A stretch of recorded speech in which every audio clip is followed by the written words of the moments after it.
Good afternoon, everybody. I hope you're having a good time at the Abu Dhabi Finance Week.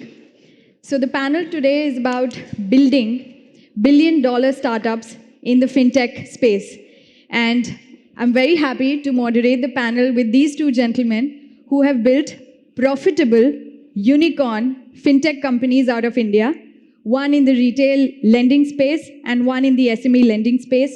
So we have Vineet from Vivriti Group and we have Puneet from Moneyview. I'll quickly introduce both of them, but just a brief introduction about me and the firm that I represent. So I'm a managing partner at Stride Ventures. Stride is the largest venture debt provider to new age businesses in India. And we manage about $500 million in assets. We've invested in over 120 companies across the length and breadth of the startup ecosystem in India. And very happy to share that just last week, we have got the IPA in principle approval for a fund out of Abu Dhabi and very committed to this region and excited about the possibilities here. So I'll quickly introduce Vineet. Vineet is the founder and managing director of Vivriti Group. They have Vivriti Capital, which is an NBFC regulated by the Central Bank of India, the RBI. He also runs an asset management company, which is essentially fixed income credit fund regulated by SEBI. He comes with more than 20 plus years experience in the financial services industry. He's an alumnus of the prestigious Indian Institute of Technology, and he has done his MBA from an Indian Institute of Management. I also have Puneet. Puneet is the founder of Moneyview, one of the finest unsecured retail lenders in India. He's worked for over a decade at McKinsey, Google, Capital One before founding Moneyview, again an alum from the prestigious Indian Institute of Technology, and he has done his MBA from Purdue University. So very pleased to have the both of you here, and privileged to be a part of the ADFW. So quickly, shifting gears on how to build billion-dollar startups in the fintech space. I'll start with, the fact that India is one of the fastest growing fintech markets globally. India has, something called India Stack, which is a set of open APIs and digital public goods for data, identity, and essentially a full digital payments infrastructure, which has helped Indian fintech companies scale, far more rapidly. So I'll start with Vineet on how has, Aadhaar for identification or, the universal payment infrastructure like UPI helped you scale your business? Thanks, Apurva. I agree that Vivriti as a business model could not have existed had it not been for the technology innovations of the last decade. In the last 5 years, for example, we have built the ability to read SME balance sheets without talking to the SME, right? Today, through statements coming in directly from banks, statements coming in directly from tax records, statement coming in directly from pension fund payments, statements coming in from digital litigation records. It's possible to form a complete map of an SME without meeting the SME. And that's what makes it so powerful, right? In the bygone eras of a decade back, right, a lender like us would potentially depend on intermediary chartered accountant firms that know the firm and to ask them how to interpret a balance sheet. Today, we can operate completely independently. That gives us scale, that gives us risk management, it gives us early warning signals, it gives us reach, right? And therefore, the benefit of India's data architecture cannot be overstated. I would go as far as to say, arguably, that India today for SME lending has possibly the best data stack that I have seen across any emerging market globally. Great. Keeping that question to you also, Puneet, how has technology and the India Stack enabled you to scale your businesses?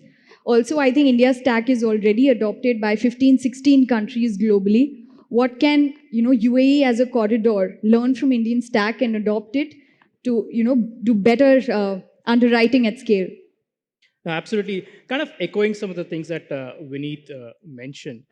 See, we are kind of a true fintech at heart, where we are leveraging technology to the extent possible to create really personalized, relevant, and very value-added products for the consumers and deliver it through a completely digital experience, right? So just to kind of set some context, we cover roughly 90% of zip codes or pin codes that are there in India, but we don't have a single employee outside of Bangalore, right? So it's everything that we do is completely digital. Consumers can apply for a loan or a kind of a financial product on the app, and in matter of minutes, the money is in their bank account, right? All of that could only be enabled through the infrastructure that the government has put in place, right? And so from kind of really making sure that the consumer who's applying for a product is the customer who he or she says they are, kind of from an identity verification using the KYC data that is linked to Aadhaar, right? To be able to kind of collect a variety of different data variables to underwrite the user. So we use the account aggregator kind of an infrastructure, which is again part of the kind of India stack, which allows us to pull information from any and every financial account that the user may have, that allows us to kind of quickly run them through our credit models, to finally kind of dispersing the money into the user's bank account again through the IMPS or the NEFT infrastructure, which is all kind of linked to the overall India stack. So I would say kind of the India stack is a very core enabler for our ability to kind of deliver great experience to the users. Great. So essentially, India's stack is a very powerful digital architecture which has increased interoperability between fintech companies, banks, NBFCs, and even digital wallets. You can transfer money seamlessly, paperless, consentless, and has given Indian fintech companies an edge to build onto that architecture for further scale. Moving on, quick questions to both Vineet and Puneet, because, these are very two different sectors, SME and retail lending. I'll possibly start with you, Puneet. You have one of the best return on asset, amongst digital consumer lenders in the unsecured space. You've been able to control your cohort losses very well, reduce the customer acquisition cost really well.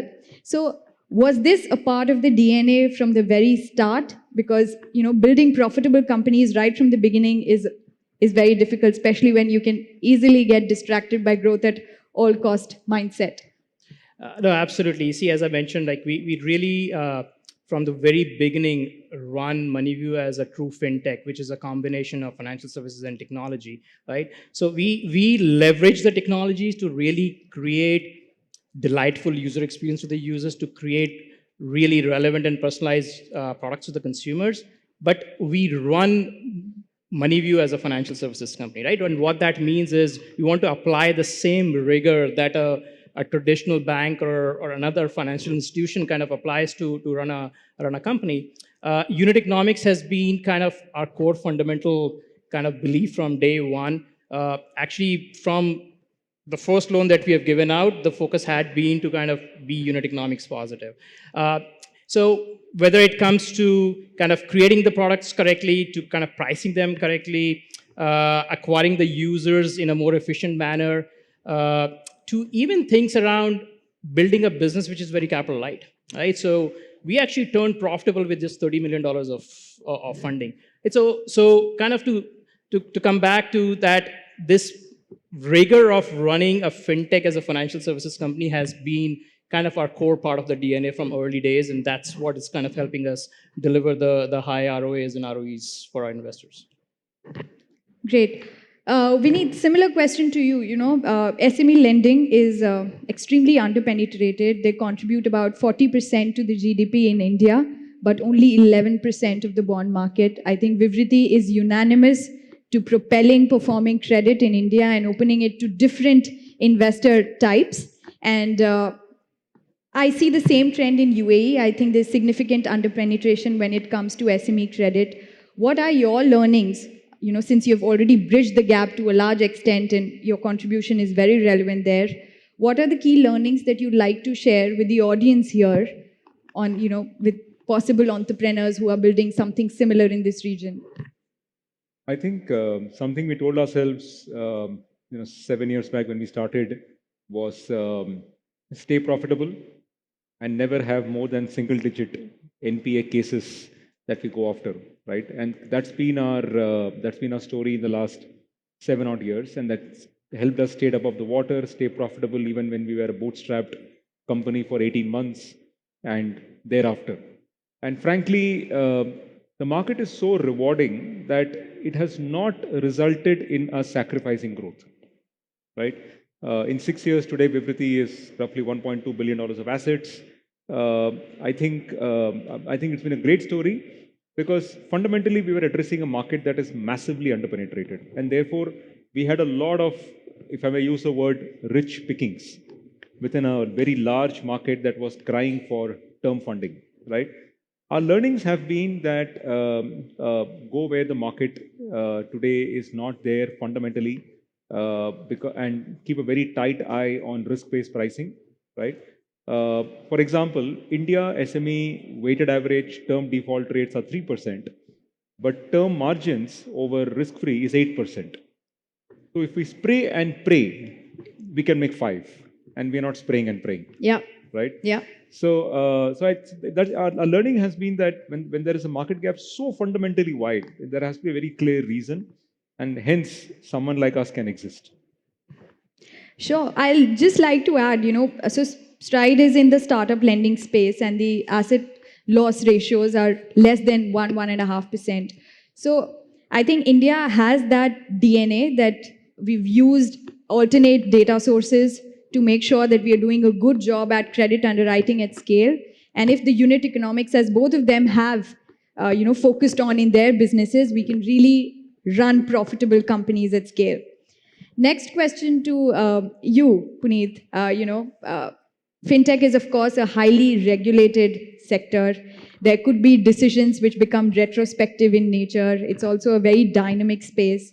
You have to be, hand in glove with the regulators, be on the right side of the things. How do you create, a company right from the start to navigate from these different compliance, issues that can crop up in future? See, if I kind of just think about from a regulator's standpoint, right, what they're trying to do is they want to make sure that there are enough guardrails for the industry to kind of continue to grow in a very resilient manner, right?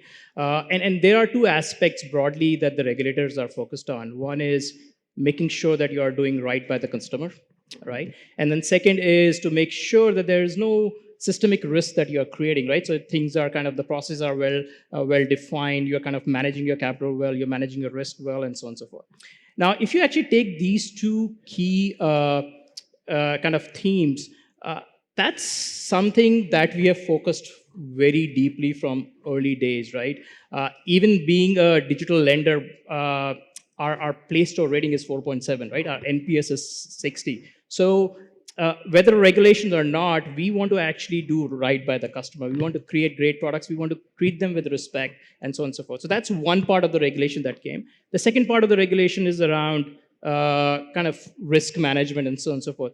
Now, those are two things that I believe any financial services company should be doing, right? So that's again kind of going back to our DNA about kind of, we have been building this as a financial services company. So when the regulators, over the last 18 months, there have been several different guidelines that have come out. I'm very happy to kind of say that not even for a day we had to actually slow down or pause our business, right? Because we had been anyways focusing on that. And to us, actually, it's great that these kind of guidelines are coming, because that's going to make the overall ecosystem more robust. Sure, sure. I see it's just 1 minute. I somehow feel that there wasn't 20 minutes. But my last question to you, Vineet, and I'll just summarize post that. Cred Avenue, or UB actually, is the largest debt syndication platform in the country today in India. And it is quite a tough task to digitize all the workflow streams in wholesale lending. So, what was the vision behind it? The vision behind it was that one, the market needed that kind of a platform to bring thousands of SMEs into the formal world. It was not practical to assume that a bank could open a branch in every pin code. Every bank could go to every pin code. That's not practical. There had to be an inbound and an attractive value proposition to bring the seekers of capital to engage and log in and create their accounts, right? The second is that providers of capital in India, unfortunately, are not large enough or numerous enough. And as a result, it was necessary for us to very deeply integrate with these providers of capital, and that's been one of the value propositions of Credit Avenue, to significantly deeply integrate and create a dense network through which uh, a bank can switch across multiple products and meet multiple needs of SMEs. I think these have been probably the two biggest wins that the platform has had, which is why we are today roughly at $6 billion of annual throughput. That's really very impressive. In the interest of time, quickly summarizing what we've discussed, I think building a profitable unicorn fintech company is massive. And couple of key takeaways is obviously to focus on your cohort losses, your customer acquisition cost, access to high quality customers. And I think you can use different alternative data sources to refine that underwriting and definitely use technology to build that up at scale. And I'd say the second very, very important thing is always have processes and risk mitigation in place so that with the ever-changing regulatory compliance landscape, you're always in the right side of the things. Thank you so much, everyone, for hearing us.